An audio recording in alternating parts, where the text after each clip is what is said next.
Katanga Dub 2019 urtean jaio zen proiektu musikala da. Nafarroako dub soinuen mundua eta Karibe kolonbiarraren landa eremuko eta kaleko erritmoak fusionatzen dituena. Euskabaret taldeak hainbat urte darama Euskal Herriko gaztetxe, plaza eta txosnak bere kabaret ikusgarriarekin gozarazten. Ez profesionalizatzea erabakita, performantza erabiltzen dute sexu askapena taularen gainean aldarrikatzeko.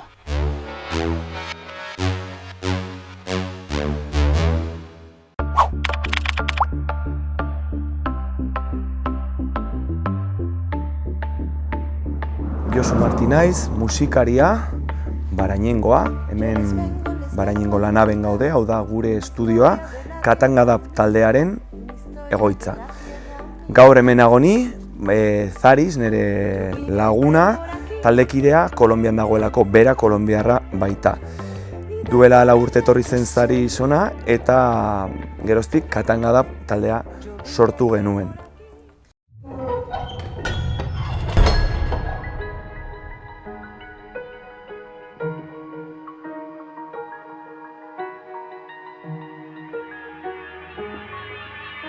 Soy el sueño de la oruga antes de su despertar.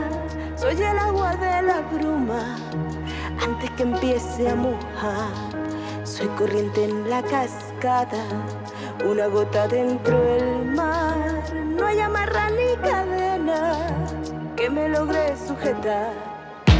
Ecos de mi voz voy dejando el viento.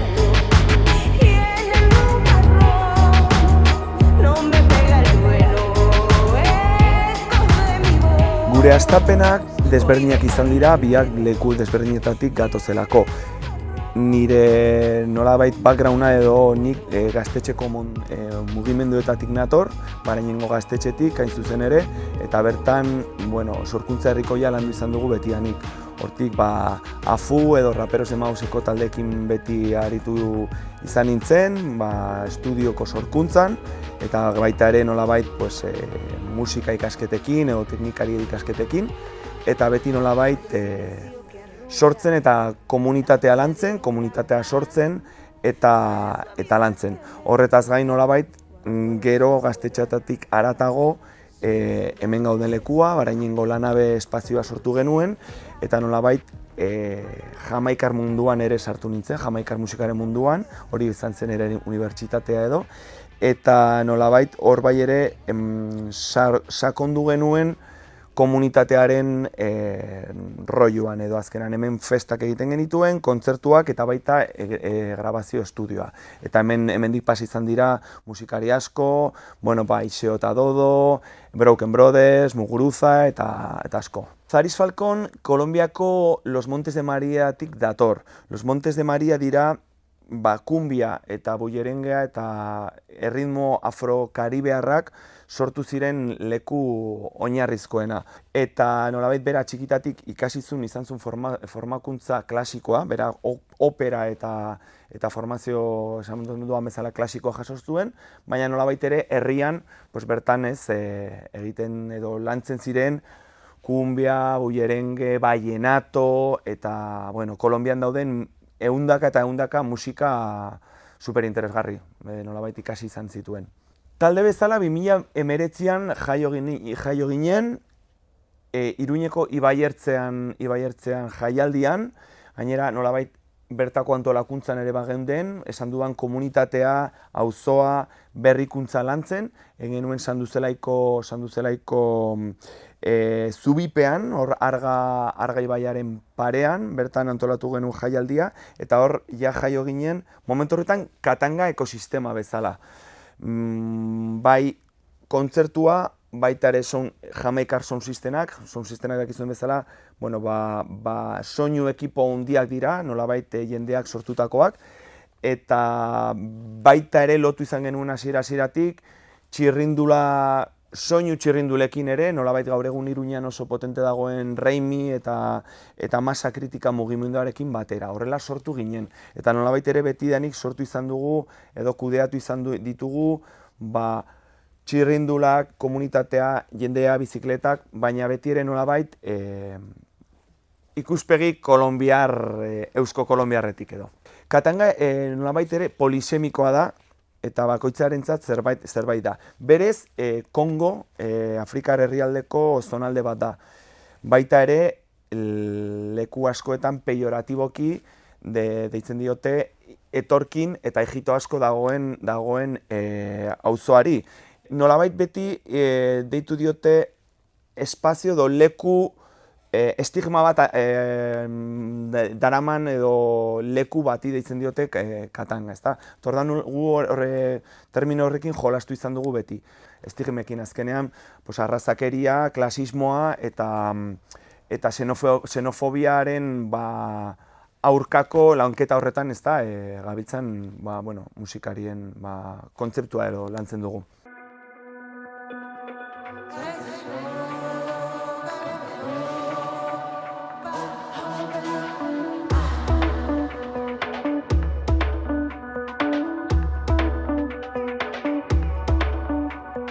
Mira con catalejo, donde no sueles ver, tiembla como semilla que va cejita para renacer. Hoy arde el cuero, no me apagues los pies, porque en mis andares puede llover. Y ya te veo, mírame, y ya te siento, mírame, y ya te veo, mírame. Katanga da taldea profesionalizatzen ari gara, duela ja denbora bat, eta igual ikusten duzuenean hau, ez du inporta orain edo gero den, baina azkenean honetaz lan egitea nahi dugu. Orduan, kontzertuak lantzen ditugu, beti gaude musika berria grabatzen, bideoklipak prestatzen, edo jirak, edo promozioa, edo dena delakoa. Lan zaila da azkenean, ez da, aurrera ateratzea, askotan ere ez delako erresa, ez, aurrera ateratzea, eta ez dugulako ere gauza oso normatiboa. Orduan nolabait beti gaude musika berria prestatzen eta lantzen, eta badugu, ez da, Mariposa Negra diska, eta hori da gure ikuskizuna, zuzeneko ikuskizuna, ikusten bolo batera etortzen baldin bazarete, bai sala edo jaialdi batera edo txonda batera, hor segurazki Mariposa Negra ikuskizuna aurkeztuko dugu, baina egia da ere audiovisualki edo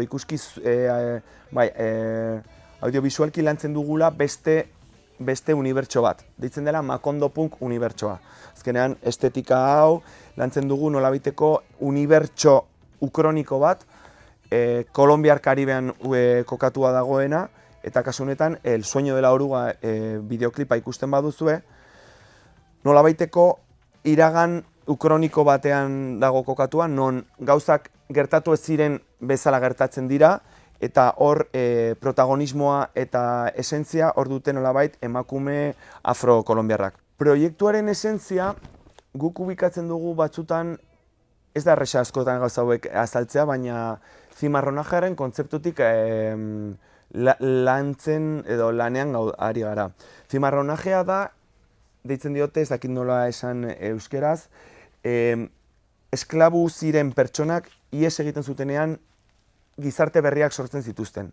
Eta desberdinen arteko elkar ulertze bat sortzen zen, eta hizkuntza desberdinak hitz egiten zituzten jendearen artean elkartzen ziren, eta nolabait gizarte berri bat sortzen zuten.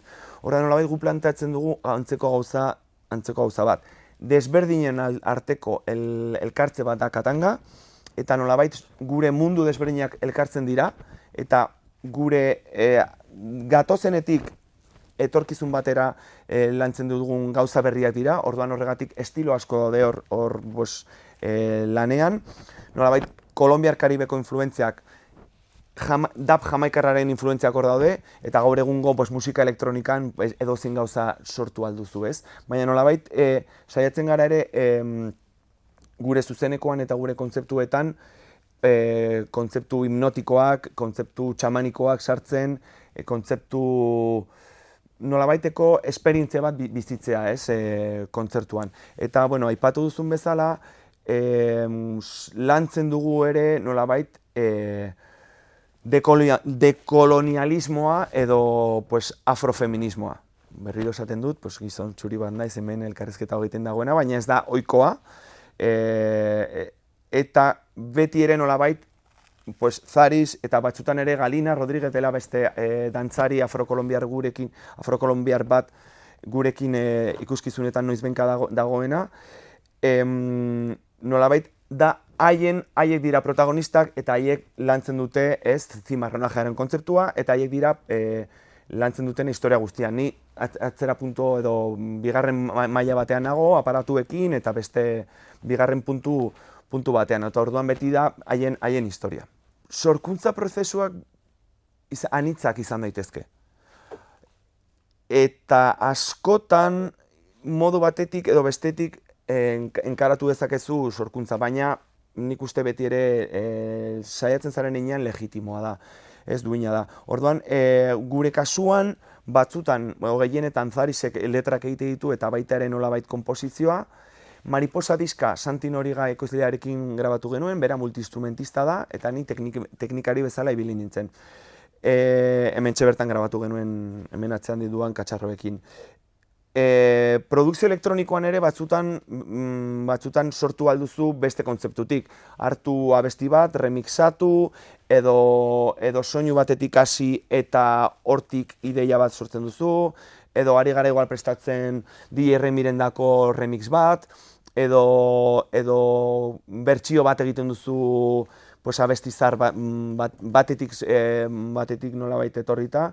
Orda nolabait ere nik uste anitza dela. Eta gure sorkuntza prozesua da ere askotan egunero lan egitea. Orduan egunero lanean zaudenean eta sortzen zaudenean batzutan gauza batzuk ateratzen dira, beste batzutan ez. Askotan gauzak egin eta gero kentzen ditugu ez du funtzionatzen, orduan nolabaiteko egin eta ebaluatu egiten dugu asko. Tira, nik uste ibilbidea garrantzitsua dela egon garen leku nolabait desberdinetan ere eskerrak ematea, ez? Gogoratzen dut adibidez Marabillas Gaztetxean eman genula gure lehenengo kontzertuetako bat, Zarizek eta biok, eta jendea flipatzen zuen, esaten zuen, zer da hau, ez? Zer da frikada hau.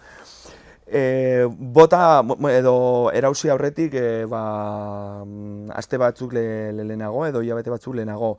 Esan duan bezala ere, bere Ibai Ertzan lehenengo kontzertu hori oso garrantzitsua izan zen. Gero da egon garela gaztetxe eta leku alternatibo askotan, baina baita ere leku instituzionaletan ere. Adibidez, Bilbon egon ginen egon ginen urrian bime jaialdi handia, nolabaiteko feria horretan, eta aurten egia da, 2022 urtean, bai Nafarro mailan, girando por Navarra, Oliteko antzerki festivalean jo izan dugu, eta baita ere, nolabaiteko San Ferminetako programazioan ere, eta nik uste badugula profesionalizatzeko ere behar dituzu izan bide instituzionala, bide alternatiboa, eta gero ere bide nolabait deitzen duguna igual industria edo leku profesionalak, tabernetan jo, edo daba egon ginen Donostin adibidez, daban jotzen Lido Pimienta artista kolonbiarraren aurretik. Nik uste garrantzitsua dela aurrera ateratzeko lantzea nolabait hildo guztiak. Zer da musika niretzako eta zer da gizartearen dako, ezta? Haze galdera ere zaila, baina saiatuko naiz bi zertzelada, bi pintzelada ematen eta hor uzten. Gizartearen dako ezer eta dena den zerbait da. Argi dago musika oso ez baloratua dagoen zerbait dela, bai ez dugu zertan, ez da produktibo askotan, eta nolabait ere bakarrik gure bihotza animatzeko edo guk geho ez da hobeto egoteko balio duen zerbait da. Asko dela, ez da? Asko izan daiteke hori, ez da? Gure bizitza animatzeko edo bizitzari ere zentzua emateko balio duen zerbait izan daiteke. Asko da, baina egia da, ez tangiblea denez, momentu horretan, desbaloratua izan daiteken zerbait izan daitekela. Hori nolabait gizartearen dako. Eta niretzako gauza asko izan da bizitzan eta bide lagun bat da. Bakarrik esango dut adibidez atzoko eguna, egon nintzela, musika egiten etxean, tranquilamente, lantzen, bueltak ematen, gero ikasten, YouTubeko tutorial batzuk ikusten, Alemaniako tipa bat ikusten eta esaten, eske super ona zara. Inoiz ez naiz ailegatuko zu bezalako gauzak egiten, baina hori ikasten, eta gero ere, beste lagun batzukin grabatzen egon nintzen, gure musika eta musikariekin. Orduan nolabait ere, niretzako beti izan da, barnerako eta gero kanporako zerbait, ezta? Lagunak egiteko edo erlazionatzeko, eta gero ni neu ere nolabait bizitzan ere kokatzeko. Ez dakit gogoratzen duzuen egon zen Hendaian G7 boteretsuen alako makro mitin ontzeko bat, eta etortzen zen Trump, eta etortzen ziren presidente pilo bat, eta egon zen haien kontrako kumbre antzeko bat, eta hor jo genuen Hendaiako kanpinean, eta jendez lepo jarri zen, eta hor ikusi genuen ere nolabait Euskal Herriko jendea, Frantziako jendea, Espainiar estatuko jendeak hor ikusten zegoen, eta 1000 izan zen kontzertua, baina igual bildu ziren 1000 pertsona inguru, eta ikusi genuen nola jendeak gozatzen duen, nola jasotzen duen kumbia elektronikoa, nola kolonbiaren ritmoak ere nola ailegatzen diren jendearen bihotzetara eta nola gorputzetara ere, ez? Eta nola baloratzen duen jendea. Osea, beti nolabait jakin izan dugu, baina eski ikusten duzuena esatezu, hau zerbait izan daiteke, eta espero dugu ala izaten jarraitzea. Katanga taldearen ametsak desberdinak izan dira, eta nolabait orain jorratu nahi ditugu bide desberdinak. Bata da zuzenekoa, eta zuzenekoan batez ere jorratu nahi dugu Euskal Herriko estena, eta gustatuko litzaiguke etxofna, jaialdi eta aretoetan hor egotea presente, ezta? Eta animatzen zaituztegu, gu kontratatzeaz, oso zuzeneko polita daramagu. Horretaz gain, gustatuko litzaigaku ere, ailegatzea Espainiar estatura eta baita ere Kolonbiara. 2023an Kolonbian gira bat egin nahi dugu, ea lortzen dugun. Eta horretaz gain, garrantzia handia ematen diogu sorkuntza audiovisualari, ikusentzunezko sorkuntzari, eta Macondo Punk unibertsoa garatzen ari gara. Hori, Gatibuk egin duen diska raro hori, eusko tropikalaren kontzeptu hori, gu jorratzen dugu desberdin. Hortan, ja entzungo duzue Macondo Punk kontzeptu.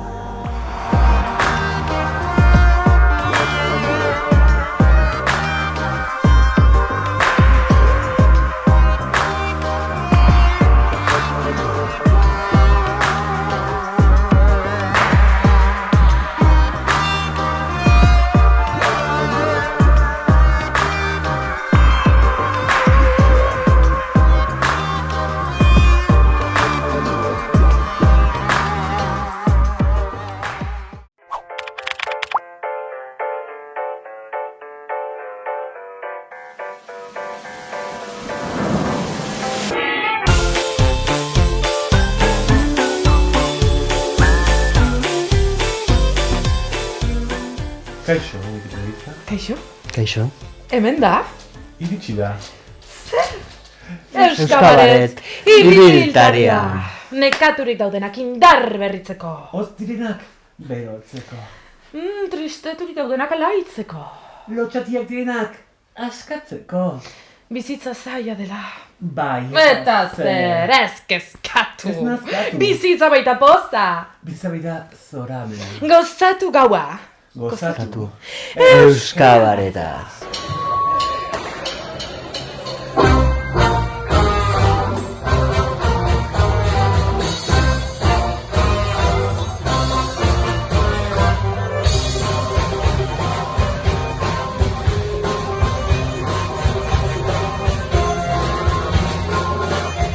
Ni barelikitz naiz, eta noiz behinka abesten dut.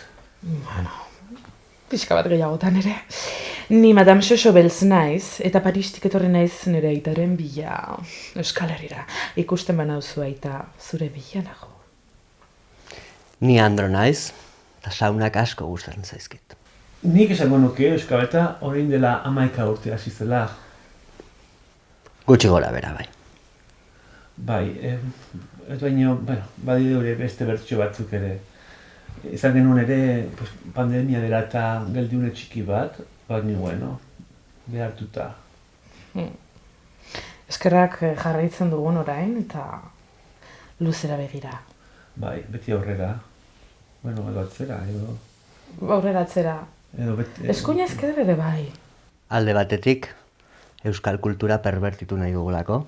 Horregatik egin nahi dugu kabaret bat. Bai. Faltan botatzen dugu sexualitatea eta sexu askapenaren inguruan hitz egitea. Eta gainera, gure prozesuan barne dago. Orduan, kanpora ateratzen dugun prozesu bat da. Bai, terapia ere bada. Bai, bat dauz. Euskabarete putzu lizun eta likitz batetik sortu zen eta ardatz ugari ditu, baina bereziki euskalduna da, feminista eta sexu askapenean doa saiatzen atope joaten. Bai, esango nuke, pues hori, gure eraikuntza pertsonalean, zinortutako zeo zer, baina hori, pues norbaiti bali badio, pues bikain. Bueno, gu bakoitza punta batetik gatoz, ezta? Bai. Batzuk Afrikatik, batzuk Paristik datozen Ni amaren artista batzuk Hauterotik eta beste batzuk Skandinaviatik. Orduan, Euskal Herrira iritsi ginenean esan genuen, hemen gauzak aldatu behar dira, ezta? Bai. Gauzak aldatu behar dira eta askatu behar dira zuloak, pertsonak, barratik despegatu behar dira gizonak, bereziki, eta, bueno, giroa berotu behar da, ez da Euskal Herrian hotza egiten du, sala honetan ere bai. Ez gara bat ere herri ezea, badaukagu bertan gure kristautasun puntu hori eta akatu behar dugu, bero ja. Eta kabarete formatuak ere ematen digu aukera publikoarekin joan eta etorria izateko. Hasiera batean euskara kasualitate bat izan zen, bigarren urtean gutxi gora bera konturatu ginen guztiak euskaldunak ginela. Orduan planteamendua egin genuen eta hartu genuen erabaki politikoa dena euskeraz bidratzea eta euskaldunen artean egitea.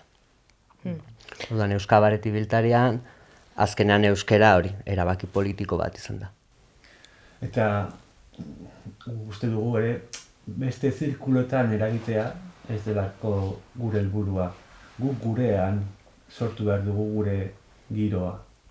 Berdin zaigu, Extremaduran, nola kudatzen duten haien sexualitatea. Guk euskaldunon sexualitatean egin behar dugu inziditu. Euskabaret oso talde irekia eta anitza izan da, eta 12-13 pertsona egon dira garai batean, gaur egun 9 gaude, okerrez banago. Eta sortzen dugu, egia esan, oso era naturalean, proposamenak aintzat hartuz, elkarrekin elkartu, bertsioak, kanta bat gustatu zaigula, aldatu, letra hartu, beti gure ikutu hori emanez, baina erabateko askatasunarekin. Edo behintzat, saiatzen gara, alizatea. Ez denean horrela... Zaila da, beti gure eraikuntzat zuntitzea, baino hortan gaude. Saiatzen gara beti era kolektibo batean antolatzen, ez daukagu rol espezifikorik taldean barne, eta saiatzen gara taldekide batek ekarritako ideiak eta bar denon artean lantzen, eta bakoitzak berea egiten eta era berean taldearen egiten. Guri gustatzen zaizkigu gaztetxe, zahar, zikin, eta lizunak, eta taula gaina txikia balin bada, edo taula gainik ez badago. Asko zobeto. Jobe, bai, beti. Leku txiki horietan kontaktu arrazago sortzen da. Publikotik gertu egotea gustatzen zaigu gehien. Bai, eta jeistea publikora, ere bai. Bueno, Denetik dago. Bai. herriaren arabera, edo lekuaren arabera. Batzutan bai, batzutan oso harreman polita izan dugu, eta beste batzutan oso distantzia handia izan dugu. Bai, abismo bat izan dugu batzutan. Halakoa da bizitza orokorrean, ez? Naiz ez beti erlazio berdina sortzen. Kalabazak asumitu behar dira. Niri adibidez asko lagundu dit emakume, punk izan beste edozein estilo, baina emakumeak holtzan ikustea, ezta, eta ikustea nora ahalmen hori transmititzen duten, ez, esan duzuna, ez, pixka bat posturak eta baina are gehiago emakumeen partetik bai, falta nabaritzen dela Euskal Herrian oro har nik uste leku askotan emakumeen presentzia holtzan. Eta ordan bai hor saiatzen garela ere, pixka bat, lehen lerrora joaten edo hor indartsu erakusten. Bai, nire aldetik ere kabareta izan da ardatz oso importante bat. Eta, hortik estetika eta kabaret formatuak dituen sketchak, musikaren arteko oreka eta nola lantzen dituen eta ze lenguaia erabiltzen duen. Ordua, niko inziten dut ere, kabareta izan dela art bat, euskal kultura ere, eta perbersioa edo egiten ditugun bertsioen moldaketak ere, eraman gaituzte estilo oso ezberdinetara. Leku askotan egon gara, ez? Eta leku askotan bere etxetako ateak eta bihotzak irikigute. Ez beti. Ez beti. Nik oso gustora gogoratzen ditut lehenengo kontzertuak. Nire lehenengo kontzertua... Etorkizunari begira ospatzea jarraitzen dugula, hainbat eta bat urterako, behar bada urte hurrenen bat, behar bada bideoren bat, kontzertuak seguro. Kontzertuak bai. Bai, kontzertuak seguro. Eta sormen berriak, eta auskalo. Auskalo, sorpresa. Sorpresa. Dena ezin da esan. Betidanik hitz egin dugu eta erabaki bat izan zen ere ez profesionalizatzea. Aukeratu nahi ditugu gure plazak, gure eszenatokiak, eta ez dugu merkatuaren menpe egon nahi. Orduan, erabaki bat izan zen, orain arte mantendu dena, eta nik uste nire mantenduko dena. Eta horrek eraman gaitu, ez? Horrek eramaten gaitu ere, gure artean zaintzaera, ensaioetan, kontzertuetan, oso garrantzitsua da gure ongizatea, talde pertsona bezala eta talde bezala ere. Orduan... Bai, eta kide bakoitzaren ez dakit, sentsazio hau eroso egotea eta gero ezta erosoago ez daula gainean, bai. Eta horrek laguntzea gero gure arteko kohesioan. Claro. Eta horren hildora esango nuke, egutako inork ez, batzuk batutan adituak ziren bainanik, nire, kabuz, ez nekien holtza gainean egoten, ez nuen behin inoiz ez abestu, jende horrean, eta euskaltekin hasi nintzen. Eta, hala, taldeko askok eta leku ireki bat dela, izango nuke. Eta espazio seguru bat, bai. Sortzeko eta hasteko. Eta hasteko, bai. Bai. Babesgune handi bat. Mil esker Hamaika Telebista. Beste bat arte. Euskabaret! Ibiltaria!